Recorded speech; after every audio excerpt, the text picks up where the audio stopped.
Coimbra em 1185 e ali faleceu em 25 de março de 1223. Começou a reinar em 1211. Muito embora, segundo dizem, fosse um homem agigantado, a obesidade impediu-o de participar ativamente na guerra do seu tempo. Enfermiço, tinha uma doença de pele desde sempre e que depois degenerou em lepra, que foi o que acabou por o matar. Dom Afonso II nunca foi um guerreiro, como vos disse, e, apesar disso, foi no seu reinado que caiu a praça de Alcácer do Sal. Depois de uma grande batalha que aqui se travou em 11 de setembro de 1217, Alcácer acabou por se render em 18 de outubro de 1217. E foi uma extraordinária conquista na reconquista cristã do território português. A sua atividade de monarca teve como ponto fundamental, ponto fulcral, a luta que travou pela centralização do poder real e onde enfrentou o clero, a nobreza e, inclusivamente, os conselhos, o braço popular da sociedade portuguesa. Caracterizou este reinado pela aplicação das confirmações e das inquirições na sua luta por pôr cobro aos abusos que se verificavam então na aquisição de terras da coroa. Foi um homem que não compreendeu muito bem a sociedade e o tempo em que vivia e por isso se isolou dessa mesma sociedade.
De 1211, Dom Afonso II tinha 25 anos.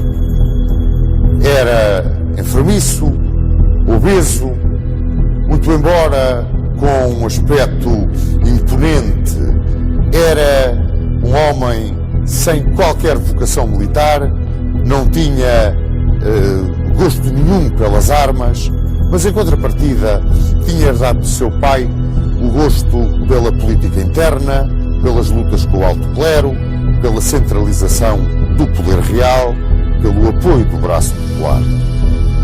Amigo e admirador, confesso, do chanceler Julião, que tinha sido chanceler de Dom Sancho I, e com quem muito aprendera e com quem muito se inspirava, Dom Afonso II, muito cedo, começou a aplicar, por assim dizer, as manhas e as doutrinas desse chanceler Julião.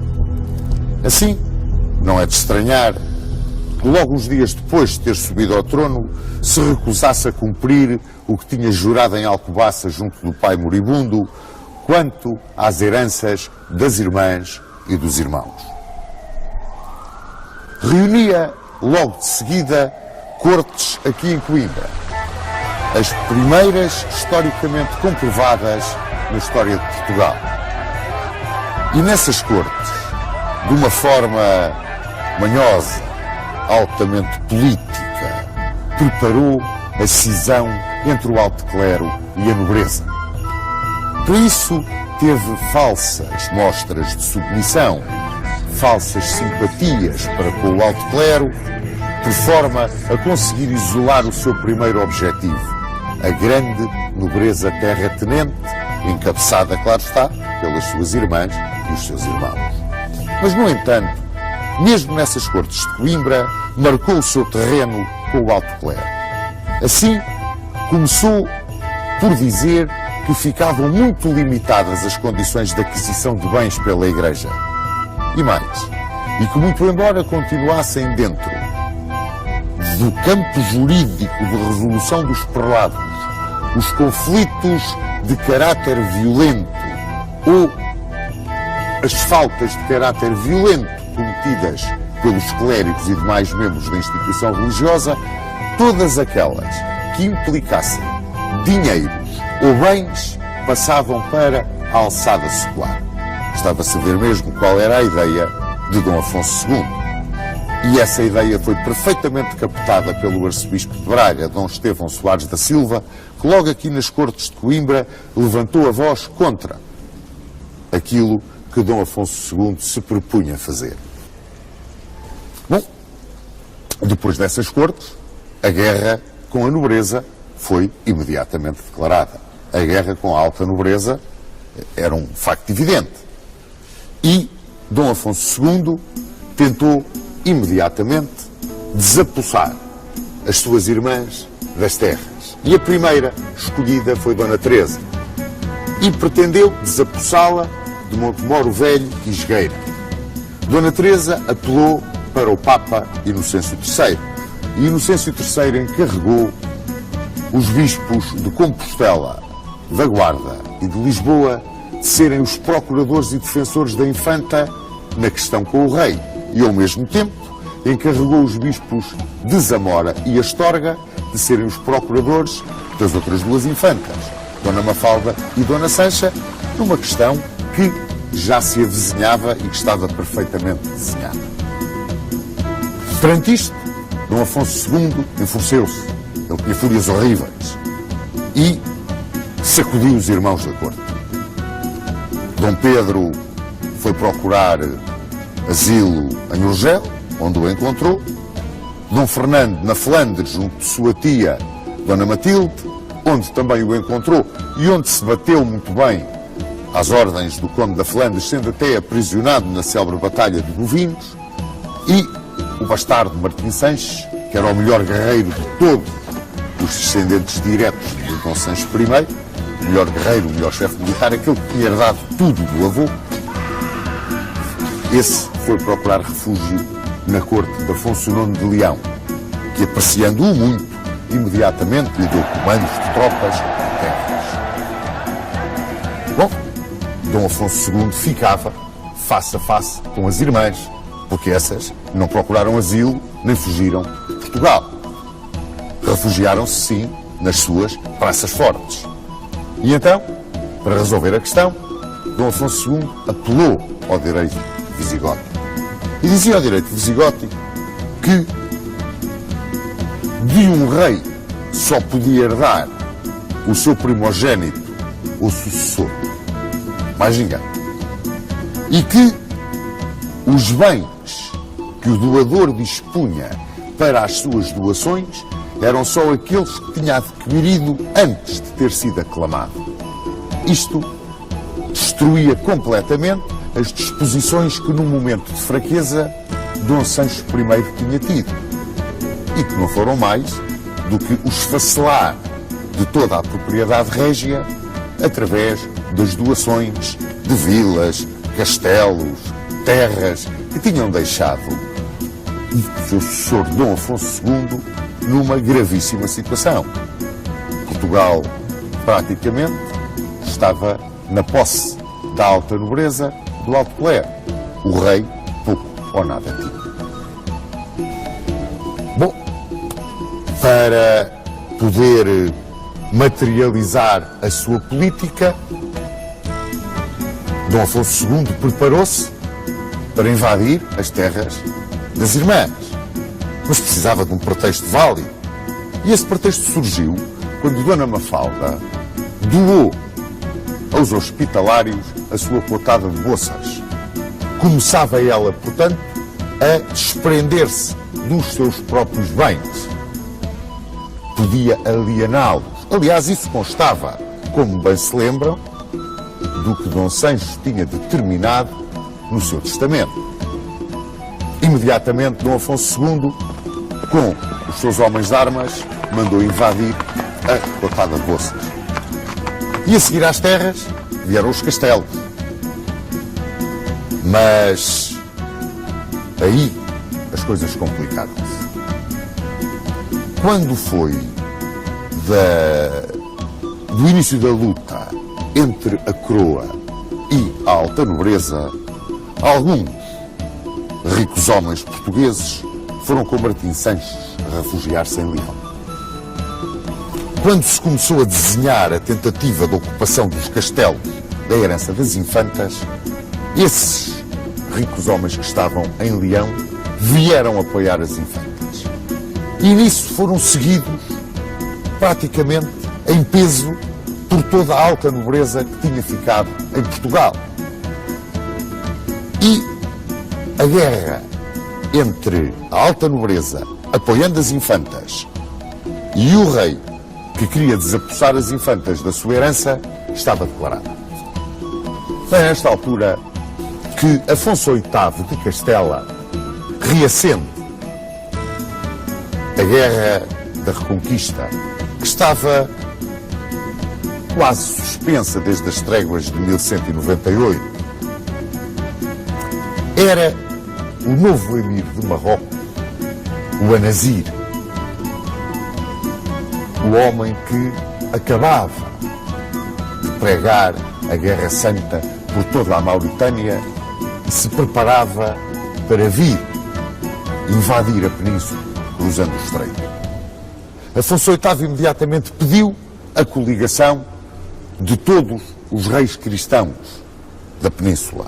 E novamente, tal como no reinado anterior, como bem se recordam, Portugal e Aragão responderam à chamada, mas Leão e Navarra continuaram com o medo, o ciúme de Castela, procurando o trato com os reis mouros que estavam na península e não se quiseram imiscuir no conflito. Leão negou-se mesmo. Navarra ainda teve um período de dúvidas, mas Leão não. Afonso IX de Leão imediatamente declarou que não entrava na aliança. Dom Afonso II, enfronhado como estava na questão das infantas, entregou o comando da hoste portuguesa ao mestre do templo Gomes Ramires e lá abalou a hoste portuguesa na primavera de 1212 para Toledo a juntar-se às forças castelhanas e aragonesas. Como era esta hoste portuguesa? Portugal era, como podem calcular, uma nação em armas. O serviço militar era obrigatório. E a grande força da coroa, do ponto de vista de defesa, assentava nas milícias municipais, as famosas milícias dos concelhos, que eram constituídas pelos cavaleiros vilãos, a pionagem e os besteiros. Os besteiros eram o poder de fogo do exército. E esta forma de cumprimento do serviço militar, este manter a nação em armas, era o pagamento singelo da proteção real dos foros e regalias ao povo. E era também a maneira de colaborar no brado que então se dava. Mouros na terra, moradores às armas. E que era a materialização, o encarnar de uma nação em armas, uma nação de lavradores que via na defesa da terra e no amanho da terra a razão da sua existência. Quando a hoste real saiu para Toledo, comandada por Gomes Ramires, o mestre do templo, A grande cavalaria que levava era precisamente a cavalaria templar.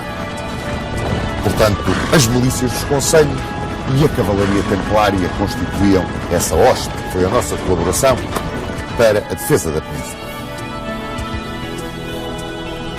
Quando as tropas portuguesas abandonaram o reino, o rei viu-se envolvido numa questão tremenda.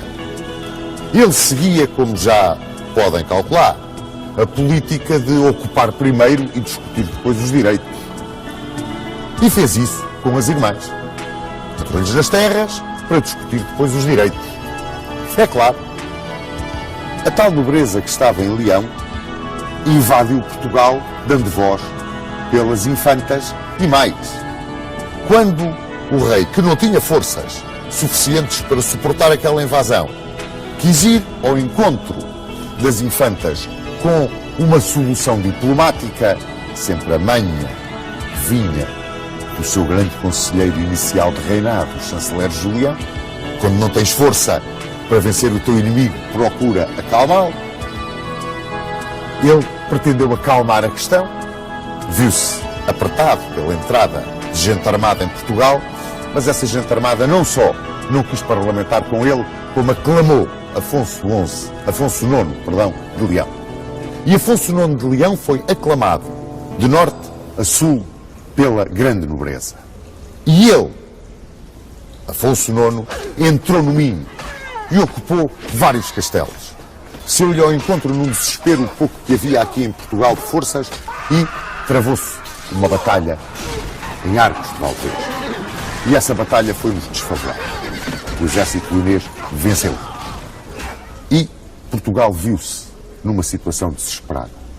Estava em perigo a independência tão custosamente conquistada em Zamora por Dom Afonso Henriques, tão custosamente defendida, que tanto sangue já tinha custado. Talvez que então se tenha dado um milagre.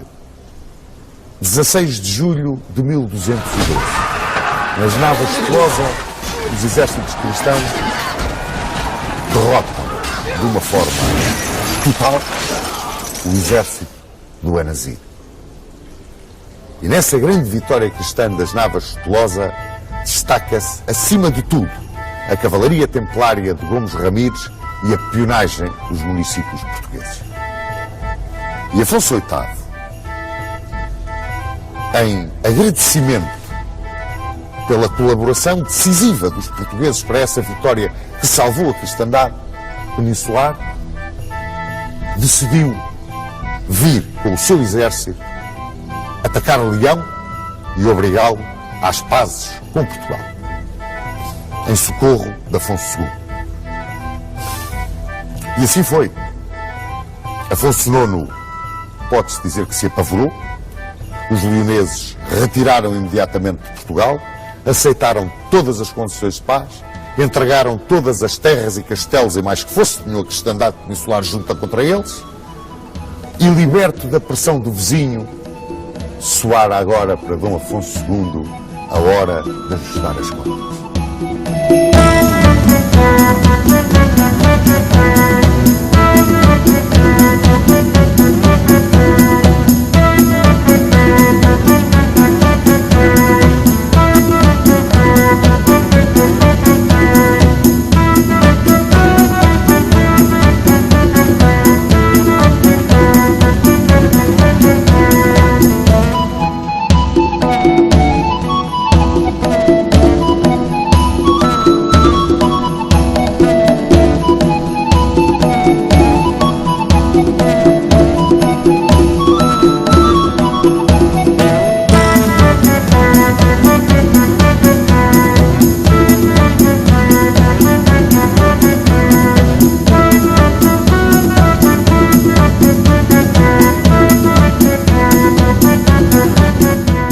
Então o rei contra as infantas e fê-lo numa altura em que de Roma chegavam críticas severas ao seu incumprimento do jurado no testamento paterno. Quando os juízes mandados por Roma chegaram a Portugal para tentar pôr cobro ao litígio, que eram os abades de Oceira e de Espina, Dom Afonso II começou a dialogar com eles com muita habilidade, apresentando as suas razões, defendendo a sua posição, mostrando o que era para ele importante essa centralização do poder real com que tanto sonhava e a oposição que a isso faziam as próprias irmãs. Os abades multaram. E multaram-no em 150 mil morabitinos. E Dom Afonso II, que era um avarento, como bem se lembram, recusou-se a pagar os 150 mil morabitinos, disse que era um exagero e que não pagava. Imediatamente os juízes excomungaram. Caiu sobre ele e sobre o reino o interdito. E isso significava que as fronteiras ficavam abertas a uma invasão leonesa. Mas isto corria em 1214. O Papa Inocêncio III resolveu procurar não manter a excomunhão sobre Portugal e sobre o rei e achar uma solução para o conflito que agradasse a ambas as partes, até porque o Papa necessitava que numa península que estava em plena cruzada da Reconquista, digamos assim, houvesse paz entre os cristãos e que não houvesse nenhum daqueles monarcas excomungado. E então mandou ouvir novamente o processo, mandou fazer nova inquisição ao processo e decidiu que não era justo, não era admissível, digamos assim, que os castelos pertencessem a particulares. Determinou que os castelos passavam para a posse do rei, ficando as infantas com as vilas e os rendimentos. Resolvia-se assim, mais ou menos, a questão das infantas. Vamos ver que ainda se alargou um bocado. Mas levantou-se o interdito a Dom Afonso II e parecia que tudo tinha acalmado. Não tinha.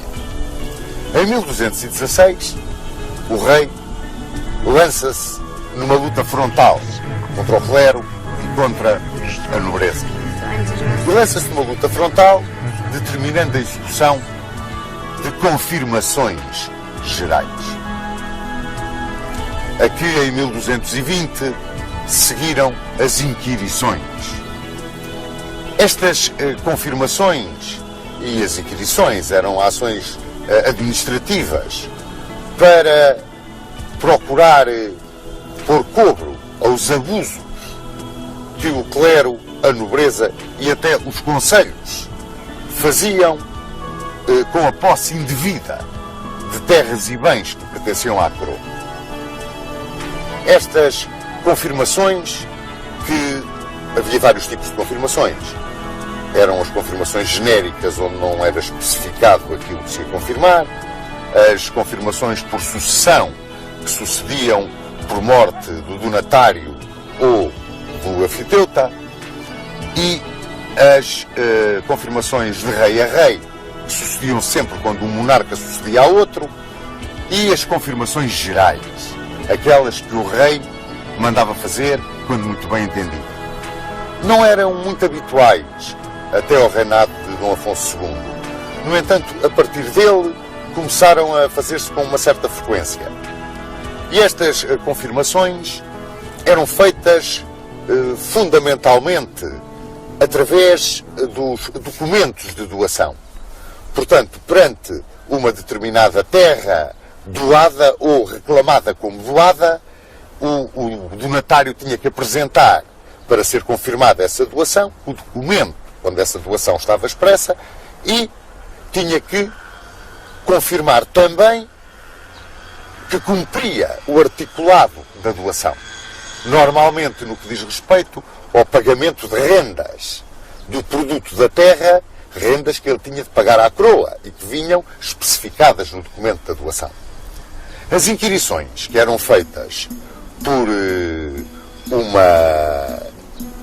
conjunto, uma equipe, digamos, de inquiridores, que variou, nos primeiros tempos eram 12, depois passou para 4, e que eram os juízes, digamos assim, as justiças régias.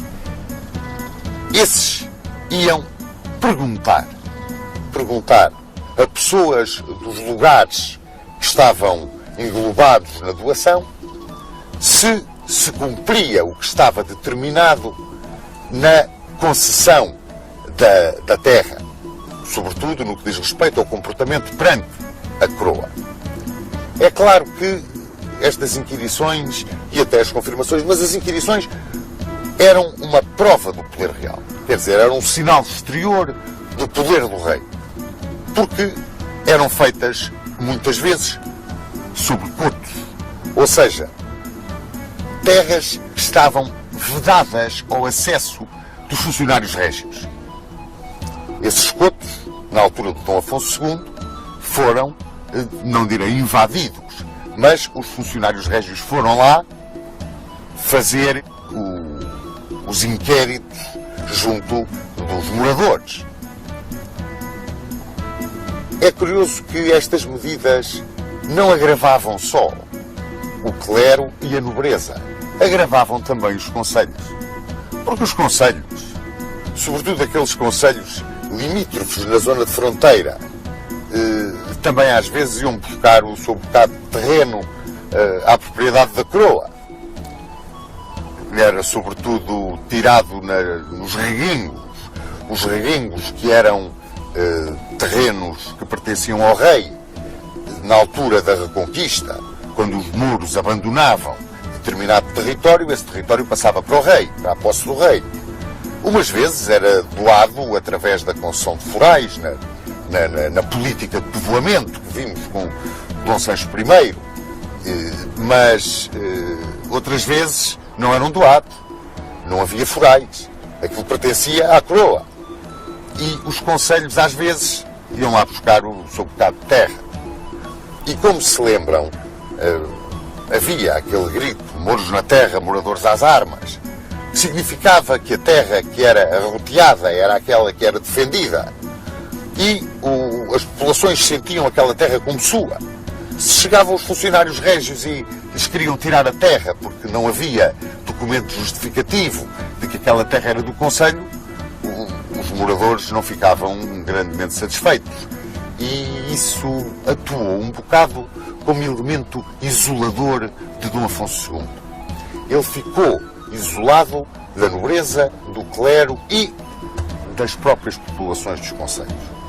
Foi um erro que ele cometeu. Ele andou um bocado à frente daquilo que eram os costumes do seu tempo de rei.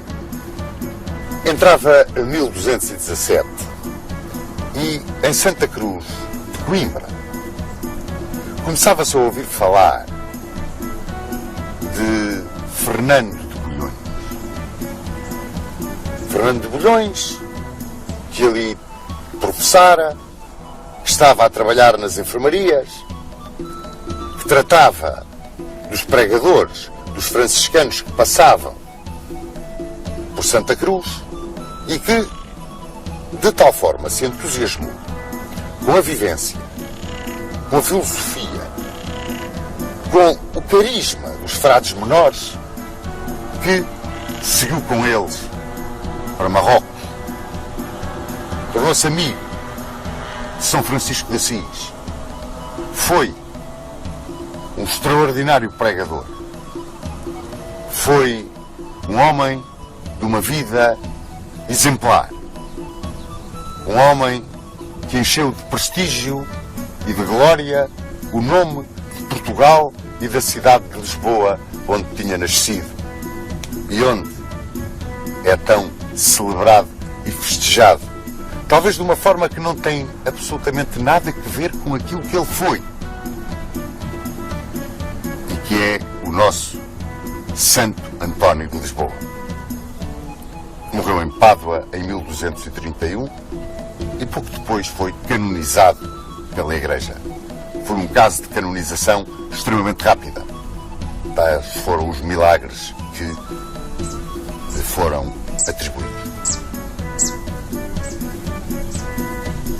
Ora, na primavera de 1217, arribou a Lisboa uma esquadra de cruzados alemães que iam para a Terra Santa. E o Bispo de Lisboa, Dom Soeiro, aproveitou a chegada daqueles cruzados para os convidar, juntamente com tropas portuguesas, conquistarem a praça de Alcácer do Sal. A 10 léguas de Lisboa, Alcácer do Sal era, além de ser uma posição estratégica extraordinariamente importante, era um espinho cravado no flanco atlântico da reconquista cristã. Sem qualquer interferência de Dom Afonso II, que era um homem, como se recordam, um bocado apartado das questões militares, Dom Soeiro, que era muito amigo do rei, era mais um guerreiro do que um prelado, e o Bispo de Évora, depois dos cruzados aceitarem as condições que foram oferecidas, pregaram a Cruzada de Alcácer. E nisso foram muito apoiados através da sua bênção do Papa, pelo Papa. Ora, as forças portuguesas que vieram conquistar Alcácer do Sal eram constituídas fundamentalmente pelas tropas dos concelhos. Aquelas milícias concelhias, formadas pelos cavaleiros vilãos, a pionagem, os besteiros, e também pelos esquadrões das cavalarias das ordens militares, do Templo, do Hospital de Santiago de Espada. Em agosto de 1217, os bispos, marchando por terra com as tropas dos concelhos, chegaram diante de Alcácer, ao mesmo tempo que os cruzados por mar aqui chegavam, e imediatamente puseram cerco ao castelo e iniciaram as operações de assédio. Era fronteiro de Alcácer Ben Vazir, que foi um grande guerreiro que os mouros tiveram na península. E Ben Vazir, certamente informado pelos seus espias, porque os havia muitos dentro do território já reconquistado pelos cristãos, foi certamente informado, como vos disse, de que estava preparada uma grande operação para vir contra Alcácer e pediu o apoio das taifas de Sevilha e Badajoz. E o que sucedeu foi que, enquanto decorriam as operações de assédio, os combates violentíssimos para tomar a Praça de Alcácer, apareceram as forças mouras de Sevilha e Badajoz e os sitiadores passaram a sitiar. Portanto, os cristãos que cercavam a praça viram-se de repente cercados pelos mouros. E a situação agravou-se ao ponto de se julgar a empresa perdida. Até que surgiram finalmente os esquadrões das 3 ordens militares que para aqui vieram combater. O Templo, os Templários eram comandados por Pedro Alvítiz, os Hospitalários e a Ordem de Santiago de Espada, que tinha como mestre um homem muito pequenino de estatura, mas um gigante militarmente falando. Era um guerreiro extraordinário, era um líder de primeira água, um homem com um carisma fantástico, que levava os seus cavaleiros atrás dele, como eu costumo dizer, a bater à porta do inferno. Chamava-se Martim Barregão. E foi ele que comandou as forças cristãs na batalha campal que então se travou neste terreno, nesta campina que está atrás de nós e que ficou chamada a Batalha de Alcácer. Esta Batalha de Alcácer foi uma das poucas batalhas campais que se travaram nos 781 anos da reconquista cristã. É curioso, mas poucas batalhas se travaram, poucas batalhas campais se travaram durante a reconquista cristã da península. Houve sim uma quantidade enorme de cercos, uma quantidade enorme de incursões, forçados nossos, algarves, mouros, mas batalhas campais, batalhas em regra foram muito poucas. Eu posso-vos enumerar Salaca, Fraga, Ourique, o Salado, esta de Alcácer e muito poucas mais. E esta de Alcácer foi uma das mais violentas, das mais sangrentas, que durou todo o dia 11 de setembro de 1217. Naquela época, As batalhas travavam-se com o choque de massas montadas, mais do que propriamente, e então um campo destes, uma planície completamente aberta, sem movimentações de terreno. As batalhas eram, por assim dizer, justas entre cavaleiros de um lado e cavaleiros do outro. A ideia destas batalhas em campo aberto, sobretudo entre exércitos cristãos, ainda no início do século XIII, era mais a ideia de derrubar o cavaleiro, aprisioná-lo e pedir o seu resgate. Ora, isso não sucedia na Reconquista cristã, com o espírito cruzado ao fanatismo religioso. Eram quase batalhas de extermínio. E batalhas onde o poder de choque da cavalaria cristã se sobrepunha, na maior parte das vezes, à ligeireza da cavalaria dos muçulmanos. Esse poder de choque da cavalaria cristã, que vinha, isto a título de mera curiosidade, desde os meados do século IX, quando, com Carlos Magno, a cavalaria começou a montar em arreios, com estribos, o aparecimento dos estribos, deu à cavalaria o poder de choque que até ela não tinha. Uma vez que os cavaleiros montavam, os arreios tinham a aba de trás do arreio, era subida quase até meio das costas do cavaleiro, e com os estribos calçados o cavaleiro esticava as pernas para a frente, apoiava-se nos estribos, apoiava-se na parte de trás do arreio, com a lança por baixo do braço. Era um ariete que entrava com todo o apoio para o cavaleiro pela cavalaria adversária ou pela infantaria adversária. E quando, como no caso das ordens militares, sobretudo dos templários, esta carga era feita em bloco, não se procurava o combate individual, procurava-se atuar em bloco, a vitória contra tropas muito mais ligeiras, com outra filosofia, como era o caso dos muçulmanos, e em terreno aberto como este, não tinha grandes dúvidas de quem poderia ganhar.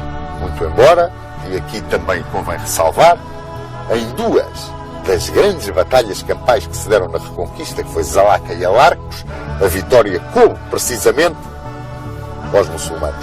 Mas aí, porque o terreno era diferente e puderam empregar o poder de fogo dos seus arqueiros e derrubar à distância a cavalaria cristã, aí as coisas passaram-se de forma diferente. Mas aqui não.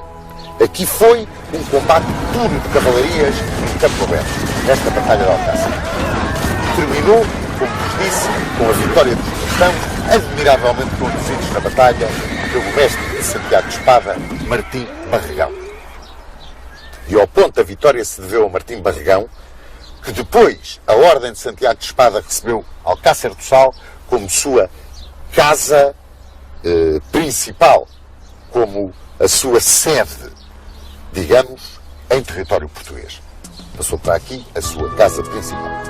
É curioso que nesta Batalha de Alcácer não participou a Ordem de Calatrava, ou pelo menos eu não encontrei em lado nenhum a participação da Ordem de Calatrava.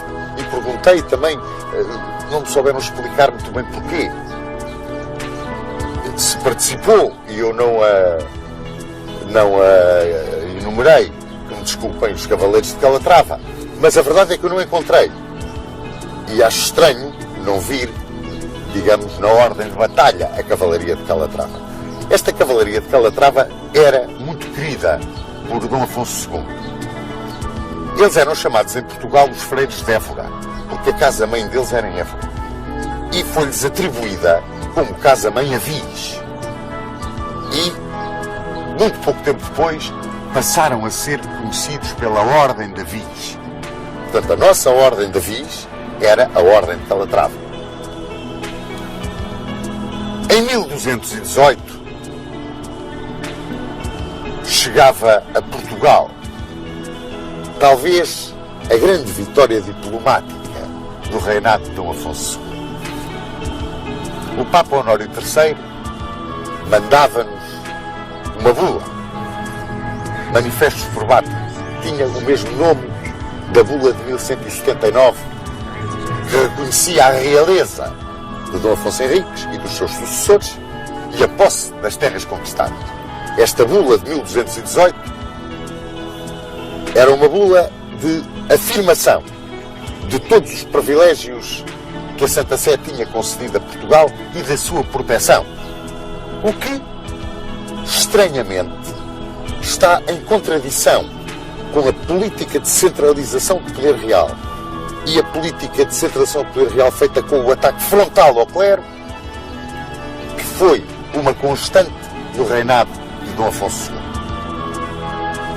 Eram ministros do rei, nesta altura, Pedro Anes, Gonçalo Mendes e o Deão da Sé de Lisboa, Mestre Vicente, que era um grande discípulo do chanceler Julião.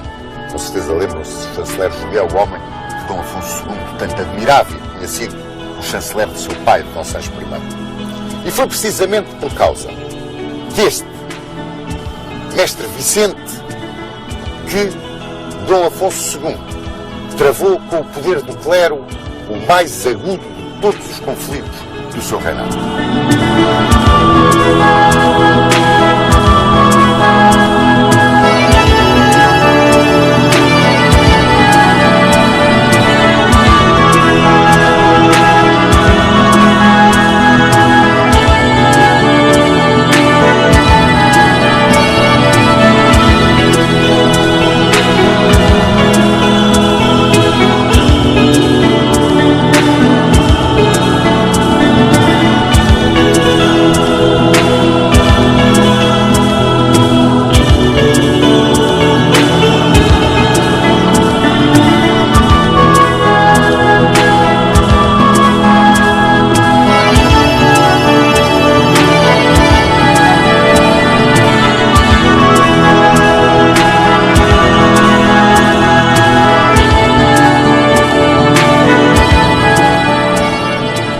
Cerca de 1220, o bispo de Lisboa, Dom Soeiro, um dos heróis da tomada de Alcácer, teve um litígio com o Deão da Sé, Mestre Vicente.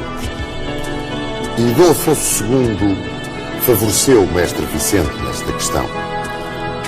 Quando se agravou o litígio e o bispo expulsou o seu Deão da Sé, o rei recebeu o Mestre Vicente no paço, tratou-o muito bem e cumulou-o de gentilezas e benesses, o que revoltou e irritou profundamente o bispo de Lisboa. Agravava-se assim novamente o conflito entre o clero e o trono e, nesta altura, o arcebispo de Braga, Dom Estevão Soares da Silva, apoiou mais uma vez frontalmente a luta do clero e entrou em choque com o rei. Dom Estevão Soares da Silva era o prelado mais representativo e de maior prestígio que havia em Portugal. Vinha-lhe esse prestígio das posições frontais e muito bem estruturadas que ele tinha tomado na questão da primazia com Toledo. Este choque levou a que o rei tomasse uma série de iniciativas para prejudicar fortemente o arcebispo de Braga. E o arcebispo de Braga excomungou Dom Afonso II. Como retaliação a esta excomunhão, Dom Afonso II mandou uma alçada às terras do arcebispo de Braga, acompanhada por milícias municipais e por vários fidalgos que apoiavam o rei, e saqueou, pilhou, roubou, incendiou, pôs a ferro e fogo as terras do arcebispo. E o arcebispo fugiu.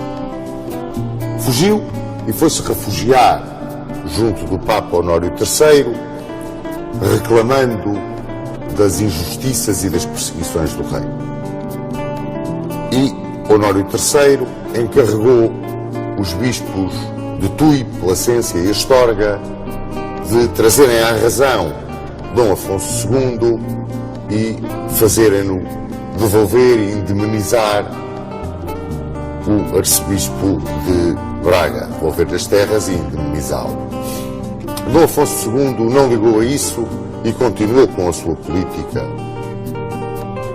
E dentro dessa sua política enviou uma devassa à terra de Límia para que se pilhasse e saqueasse um coto, o coto de Arveredo de Límia, que pertencia ao arcebispo de Braga e que estava dentro das terras da Galiza, pois Límia pertencia à Galiza.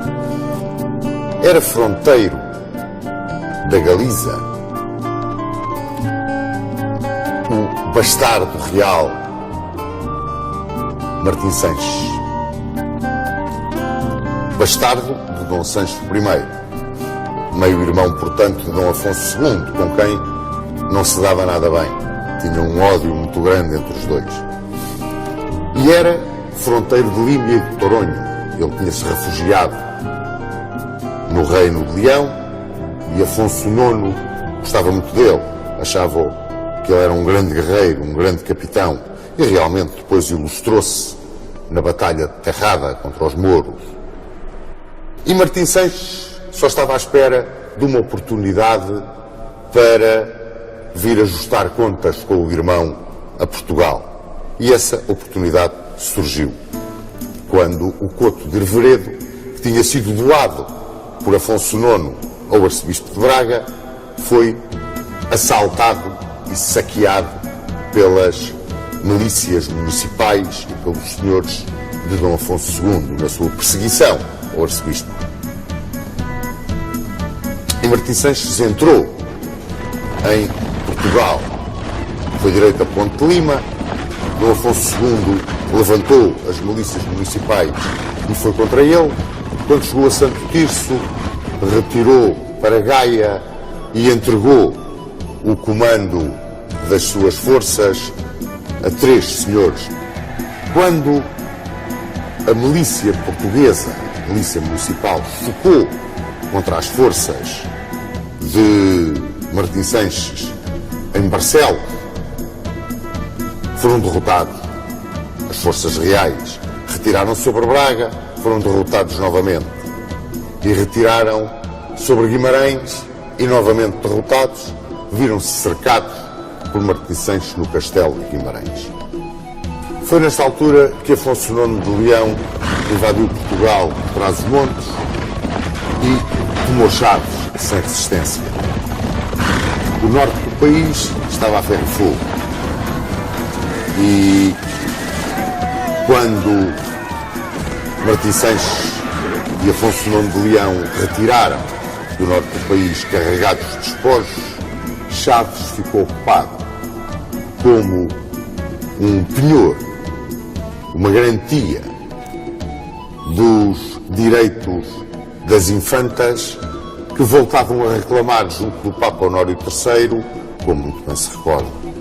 Estas invasões do território português eram facilitadas pelo interdito que o arcebispo de Braga tinha lançado sobre Dom Afonso II e os seus ministros. Uma vez excomungado o rei, o território estava aberto a quem o quisesse pilhar e nele entrar e destruir, saquear, queimar. O que aconteceu no norte do país durante esta questão. Dom Afonso II sentiu-se então perto do fim. Estava leproso. E o povo achava até que a doença do rei era um castigo por todo o mal que ele tinha feito à Igreja. E Dom Afonso II resolveu pedir ao Papa que o libertasse da excomunhão. O Papa encarregou como delegado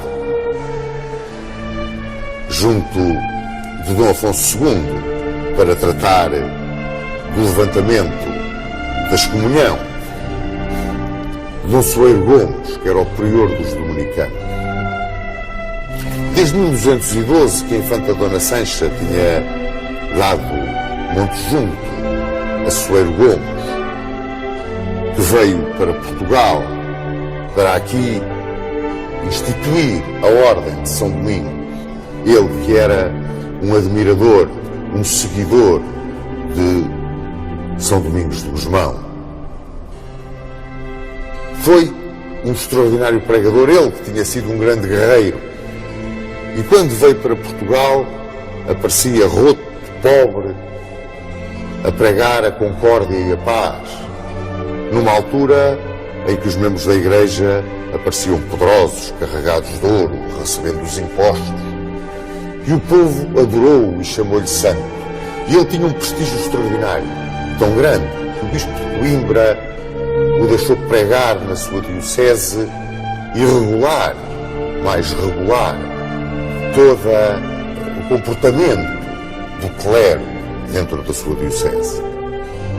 Pois, mesmo com a intervenção de Soeiro Gomes, Dom Afonso II, às portas da morte, tão tenaz era na sua luta contra o clero, que hesitou em assinar as cláusulas que vinham impostas de Roma.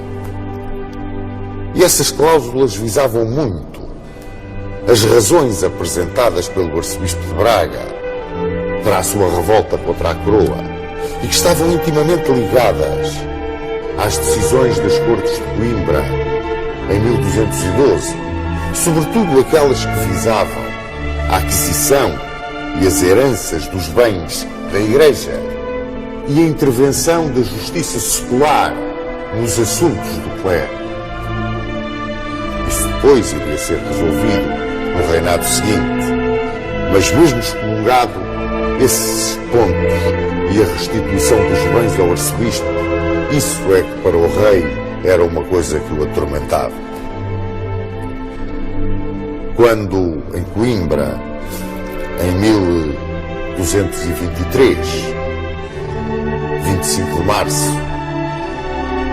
a morte lhe bateu à porta, Dom Afonso II teve uma última tentativa de submissão ao Papa e mandou-lhe dizer que beijava a terra à frente dos pés do Sumo Pontífice e lhe pedia para depois da sua morte o Papa tomasse sob sua proteção o reino e os filhos do rei,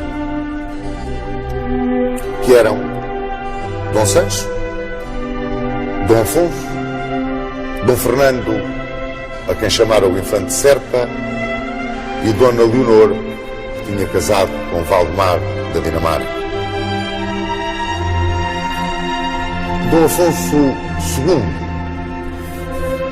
deixava o país a ferver de ódio, num conflito entre a coroa que ele tinha querido forte e o clero que era ainda mais forte na altura do que a coroa. Esses ódios não serenaram com a morte do rei e tinham como grande sustentáculo a luta tenaz, eu quase diria o esbulho sistemático que Dom Afonso II tinha praticado contra a instituição eclesiástica e que tinha praticado igualmente contra as infantas. E se é certo que as inquirições e as confirmações tinham sido o grande motor do minar de um possível feudalismo e do poder da Igreja, e iriam depois facilitar a centralização completa do poder real e definir perfeitamente as classes sustentáculo do Estado português, a verdade é que Dom Afonso II cometeu um erro muito grande. É que nesta sua luta contra as classes privilegiadas se esqueceu de procurar o apoio do braço popular, que, muito embora ainda estivesse muito fraco, podia ter-lhe dado o apoio necessário para conseguir uma vitória contra a nobreza e contra o clero e não deixar aos seus herdeiros o gravíssimo problema que inclusivamente originou uma guerra civil em Portugal. Morreu Dom Afonso II, como vos disse, em 25 de março de 1223 e foi trazido para aqui, para o Mosteiro de Alcobaça, muito embora com todos os protestos do arcebispo de Braga, porque estava excomungado, um ano depois, em 1224.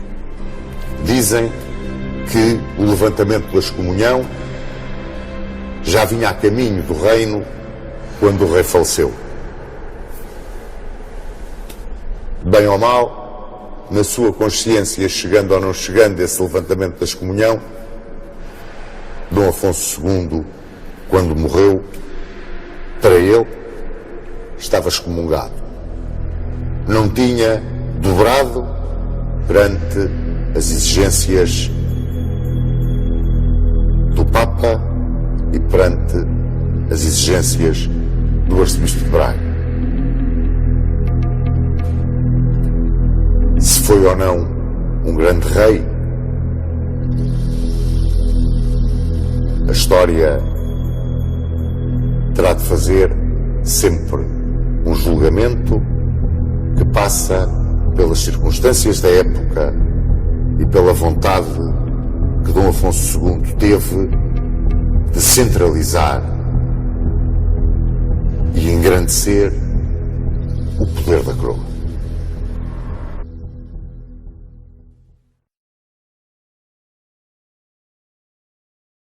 O reflexo da luta de Dom Afonso II pela centralização do poder real parece ao Sr. Dom Duarte que teve uma repercussão ao longo da nossa história. Quer dizer, a figura do rei, como o valor central, é afirmado por ele, ou ele é uma consequência desse olhar para o rei como o pai, que já vinha da própria fundação da nacionalidade? Claro que temos uma tradição municipalista que já vem muito antes que vem dos povos germânicos que colonizaram a península e que sempre acreditaram neste espírito de participação, não se chamava democrático na altura, mas que a participação dos povos no seu futuro.